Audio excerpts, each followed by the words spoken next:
Painted painless learning. નમસ્કાર વિદ્યાર્થી મિત્રો, આજે આપણે ધોરણ 8 વિષય વિજ્ઞાન પાઠ 15 કેટલીક કુદરતી ઘટનાઓ જે સ્વાધ્યાયનું ટેક્સ્ટબુકનો સ્વાધ્યાય છે એના પ્રશ્નો લઈને આવ્યા છે. નીચેનામાંથી કયું સરળતાથી ઘર્ષણ દ્વારા વીજભારિત થતું નથી? તો તાંબાનો સળિયો. જ્યારે કાચના સળિયાને રેશમના ટુકડા સાથે ઘસવામાં આવે છે ત્યારે સળિયો ધનભારિત થાય છે, જ્યારે કાપડ છે એ ઋણભારિત થાય છે.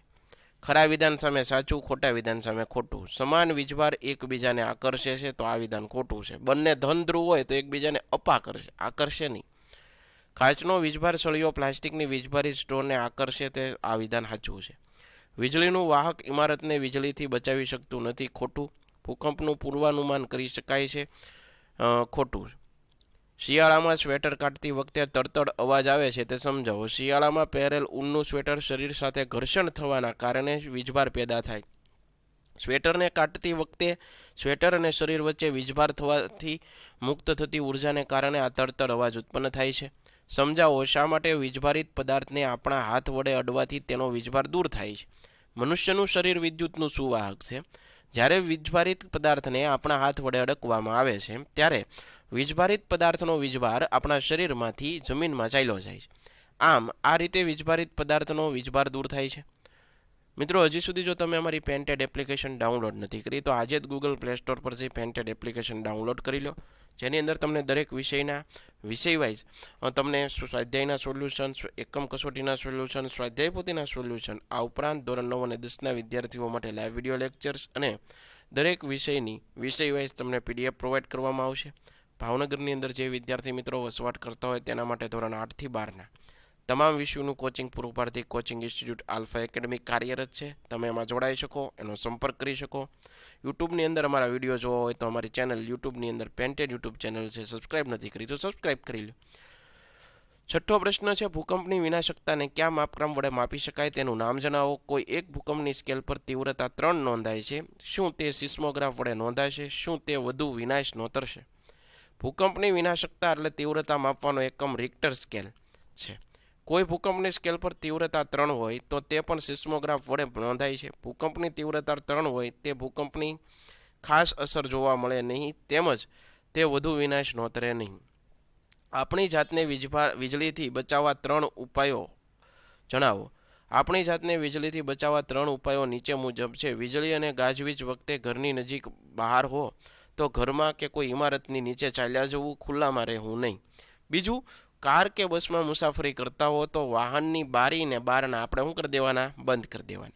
બહાર ફરતા હોઈએ તો તરત નીચા વૃક્ષો નીચે શું કરી લેવાનો? આશ્રય લઈ લેવાનો. શા માટે વીજભારિત ફૂગો બીજા વીજભારિત ફુગાને આકર્ષે છે, જ્યારે વીજભારિત ફૂગો અન્ય વીજભાર વગરના ફુગાને આકર્ષે? બે વીજભારિત ફુગા પર સમાન પ્રકારનો વીજભાર હોય છે તો તેઓ એકબીજાને શું થશે? નજીક લાવશો તો એકબીજાને અપાકર્ષે.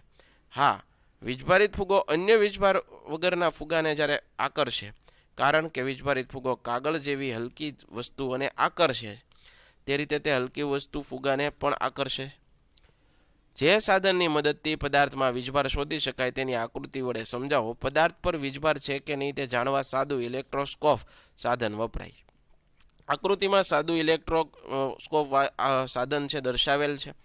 વીજભારિત રિફિલ આકૃતિમાં દર્શાવ્યા મુજબ પેપર ક્લિપના બહારના છેડાને અડાડતા વીજભાર એલ્યુમિનિયમ ફોઇલને 2 પટ્ટી મળે છે.